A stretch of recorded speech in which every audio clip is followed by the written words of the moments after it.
Teardrops and blood streaks and drug-induced horrors, skeletons and children with mental disorders, dark shadows, insects and eyeballs on strings. These are a few of my favorite things. Sorry, I don't know how to start videos. I've never known how to start videos.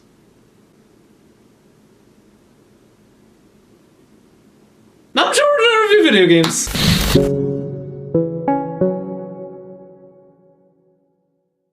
Alright, now here's a game that really surprised me last year. Fran. Everyone knows about Fran, right? I assume everyone does, cause, you know, multi-million view Let's Plays and fan art and the upcoming movie adaptation by Michael Bay.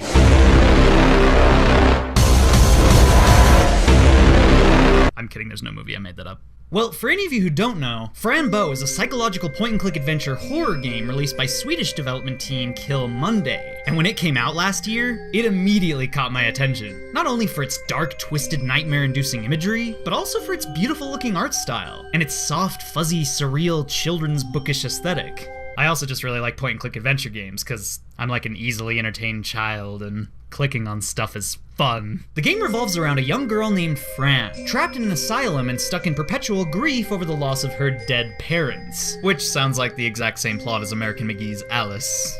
What a fucking ripoff. But you know why Fran ended up surprising me when I played it? It surprised me because it wasn't like most horror games. See, most horror games are scary the first time you play them. You know, if they're even scary at all. But Fran, it wasn't scary the first time I played it. It was scary the second time I played it. See, the game's story was really engrossing and really weird, and it made me want to go back and play it more than once. And the more I played it, the more I thought about it and realized what was really going on in the story, the more dark, depressing, and disturbing Fran became.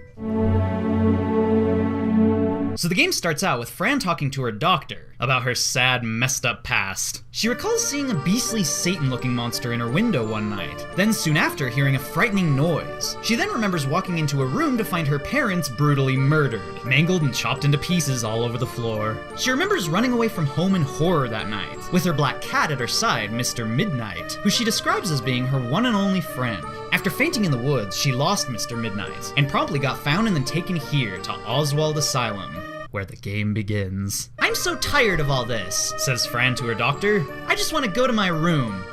"Yes, you can leave. But before you do, it's time for your new medicine." "What medicine?" "It's called Duotine, and it'll make you feel very relaxed."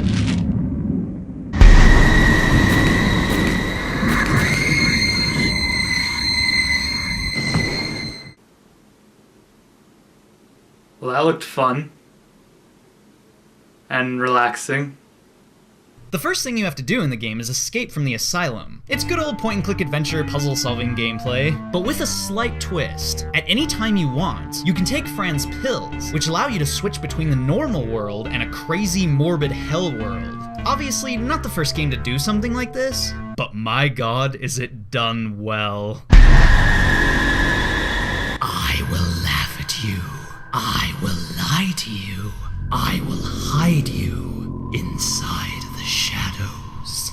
I like what the black ghosty things say. Frambo's hell world is crazy, twisted, and extremely interesting right from the beginning. And honestly, the normal world is too. The asylum is a very miserable, mysterious place. All around you there are children with psychiatric problems, sad, disgusting living conditions, cruel, corrupt staff members. Oh, and clown paintings. Why are there so many clown paintings? One thing I liked about Frambo's world right when I started playing was just how many details there were to get lost in. There are so many things to click on in this game, and Fran has so many things to say about the things you click on in this game. "Get out, creepy creature!" "Oh, is that my head? Give me my head back, please." "Oh, boy, why do you have your brain out? Is it too warm in there? I guess the mice will come and have some meat. If I sit down, I will eventually get up, so what's the point? To ride the choo-choo train is the best! It sings all the time, choo-choo! And then you crash and die."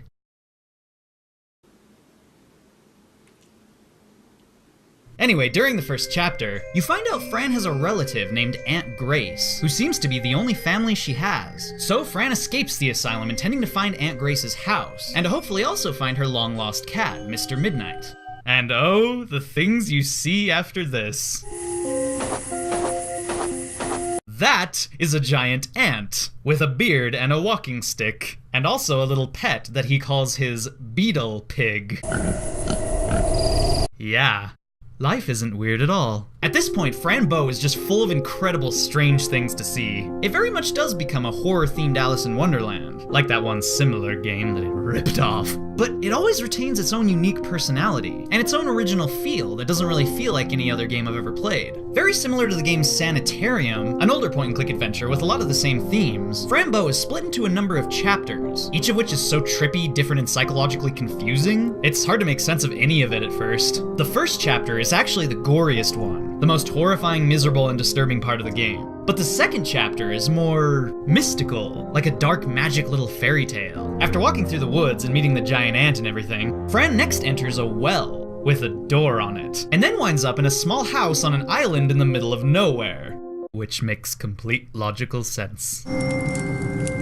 Here she meets Clara and Mia, two conjoined twins who turn out to be keeping Mr. Midnight locked in a cage in their attic. Oh, my dearest kitten, it's me! Oh, Fran, I'm so happy to see you. I missed you very much. I had dreams about you. Oh man, this is touching. I'm sure she totally is here in this attic talking to her cat and not completely tripping out on drugs.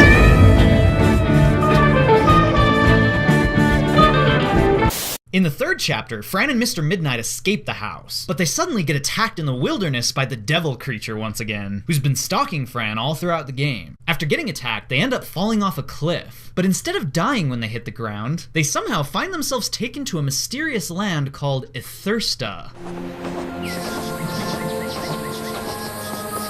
This is the most colorful, bright, and offbeat section of the game. Throughout the whole Ithursta chapter, Fran's body takes the form of a tree, and she meets lots of tree beings there, as well as vegetables, rocks, insects, and other various earthy things. This part of the game was so cool to me. I just love that this horror game tries to be so much more than a horror game. There's almost nothing horrifying at all going on in this chapter, in fact. And it's really nice to see the game artistically breaking expectations and doing whatever the hell it wants. Also, there's paper swirls. I like the paper swirls. While exploring the land of Ithursta, Fran learns a lot more about what's going on in the story as well. She learns that the big black devil creature following her is actually a being named Remor, the Prince of Darkness. And all those shadow beings from earlier in the game, those are called Kamalas. Remor and the Kamalas are said to come from a place called the Fifth Reality, which is one of the 5 realms of the universe. It's said that they feed on only sadness and suffering. So Remor likes to watch Fran cry, and he likes to cause her pain. So, is he the one who killed her parents? Well, if you haven't played Fran Bow, you should probably stop watching this video right now.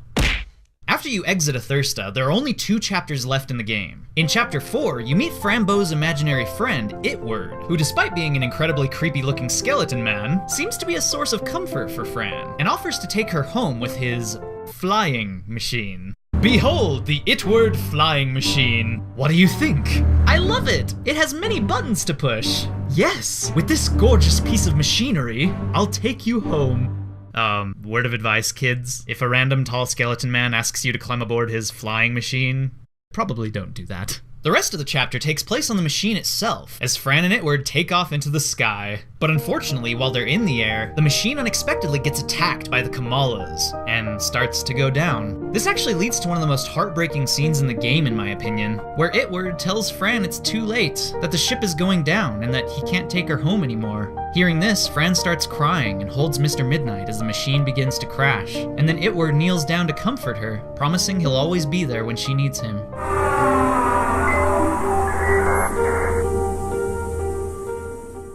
Next, Fran wakes up in the woods again, apparently alive. She then finally reaches her neighborhood and makes her way home. But before she can get inside the house, Dr. Deern from the asylum shows up in his car and tells her to come with him. At this point, the game starts to answer some questions, while at the same time bringing about many more questions. Fran learns that Dr. Deern got fired from working at the asylum because he knew too much. Dr. Deern explains to Fran that she had been believed to be dead to most of the world outside the asylum, that the people working at the asylum framed her as dead and have all kept kept this under wraps. The fifth and final chapter of the game is probably the coolest of them all. After Fran and Dr. Deern talk, they suddenly get attacked by Remor again, and everything gets surreal, random, and hazy from here on out. Fran first visits memories of her childhood, recalling being stuck in the asylum even when she was young. Then she wakes up tied to a bed by Aunt Grace, who seems to be an asshole. And when Aunt Grace leaves and she escapes from the bed, she finds herself finally exploring the fifth reality.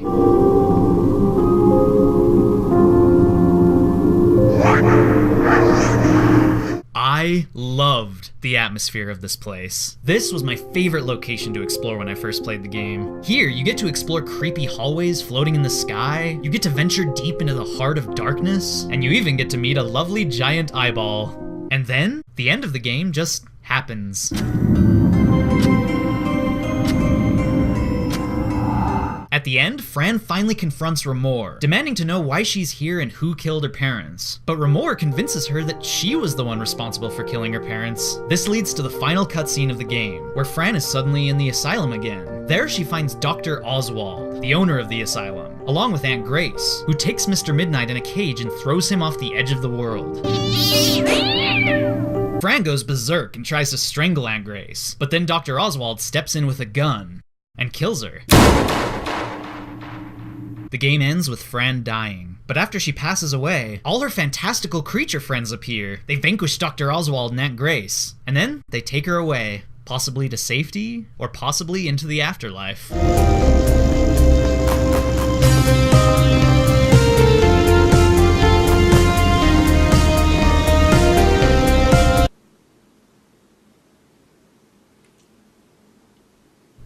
So, ladies and gentlemen, what the hell is actually going on in this game? Well, let's talk about it. Obviously, Fran Bow is a very vague, very cryptic indie game, and there are a lot of different people with a lot of different theories about what's going on in the story. Personally, I have my own theory. But before I get to it, let's talk about a few other theories first. The first theory I ever found on the game was, does Fran Bow have a mental illness by pushing up roses? In that video, pushing up roses provides a very good, very interesting argument about what might be going on in Fran's head, and how the game could be explained by Fran struggling with a severe mental disorder, such as schizophrenia. This is traditionally defined as a chronic brain disorder which causes psychosis, strange behavior, delusions, paranoia, auditory and sometimes visual hallucinations, as well as fluctuations in personality. So yeah, it's a good video, go watch it. Now, another popular theory about the game is the real theory.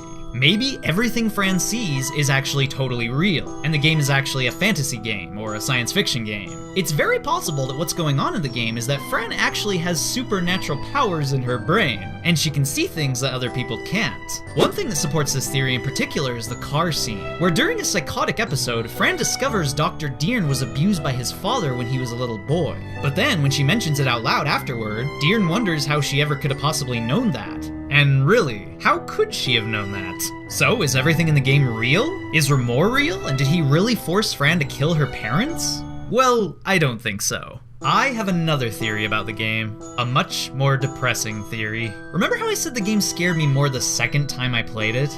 Well, here's why. I believe Fran Bow is a mentally tortured young girl who is being abused and experimented on during the events of World War II. No, really. You know that guy Dr. Oswald, the owner of the asylum who you see at the end of the game? Well, if you listen to what he says, and throughout the game you read all the little documents scattered everywhere, it's revealed that he used the asylum to experiment on twins. Throughout the game, if you pay attention, you'll find photos of twins stitched together, which is horrifying. And you know why it's horrifying? Because it actually happened in real life. Dr. Oswald bears striking resemblance to an actual scientist from Nazi Germany who experimented on twins during World War II, Joseph Mengele. This man was a terrifying person. Mengele performed countless deadly experiments on human subjects throughout his life, specifically with a team of other doctors in the concentration camp Auschwitz. One of the most horrifying and well-known of his experiments was a case in which he literally sewed two living people together, back to back, in an attempt to create conjoined twins. Now, the majority of Mengele's experiments on twins took place from the year 1943 to 1945. And guess when Fran Bow takes place? 1944. Coincidence? I don't think so. So what does this mean for Fran's story? Well, let's start with her parents. In the game, it's revealed through notes and select dialogue that Aunt Grace and Fran's mother were twins, and Dr. Oswald was studying them at a young age. So clearly, if Fran's mother was being experimented on at the asylum, Fran must be as well. At the end of the game, when Fran confronts Dr. Oswald, she asks him why Remor killed her parents, and when Oswald responds, he says, "Because your parents were interfering with my work." That is pretty strong evidence Oswald is the one responsible for having Fran's parents killed. So there you go. Oh, and what about Remor? Why does he show Fran killing her parents, and why does he follow her around like a villain throughout the whole game? Well, Remor is possibly a symbolic creature. His name, Remor, seems to be short for remorse, so it only makes sense that he might represent, say, her guilt, or her depression. After all, he's a black shadow, like the Kamalas, and the Kamalas seem to represent the depression in everyone else. Just about every human in the game has a Kamala, and I think Remor is Fran's Kamala, so that's my theory. There are a few other theories I've heard too, like that Fran is actually dead throughout the whole thing, or I even once heard a theory that Fran has a twin, and that you don't actually know which twin you're playing as throughout the game, but you're switching back and forth between the two. There are just tons of theories about it.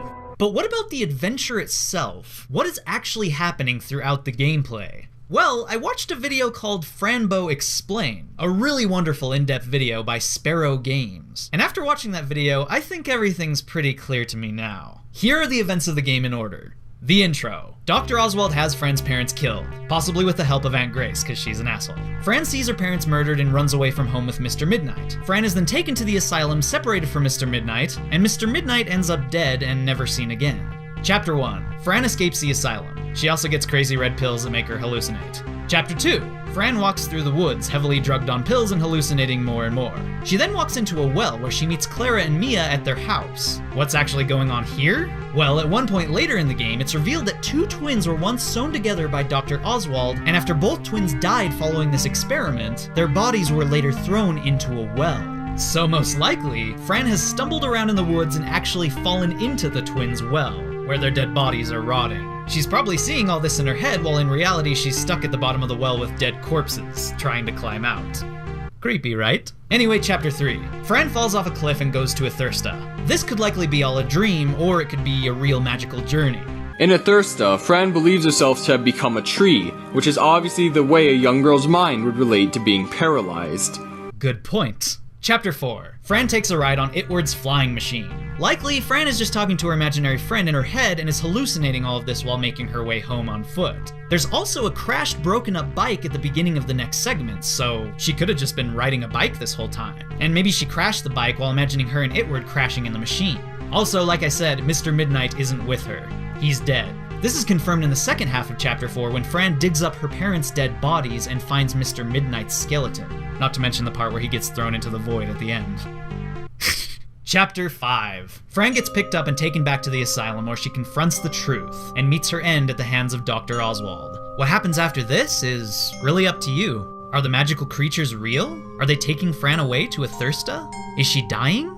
Is she dreaming? Or when the creatures blast Dr. Oswald away and Dr. Deern walks into the room, could that be symbolizing that Dr. Deern saved her? Is Fran maybe in an ambulance right now, waiting to live or die?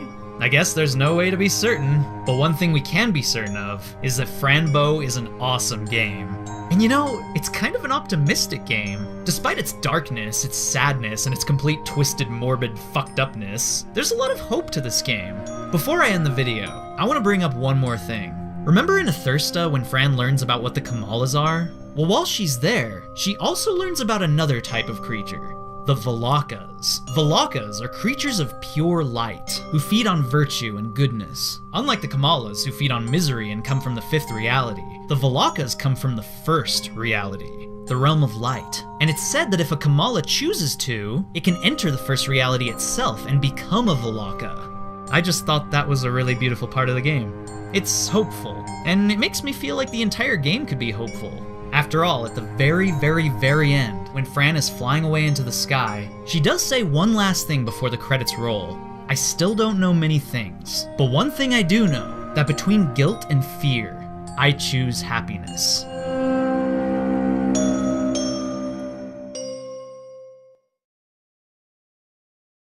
I simply remember my favorite things, and then I still feel sad. Behold my top Patreon supporters. Behold my top Patreon supporters. Look at their little names. Their little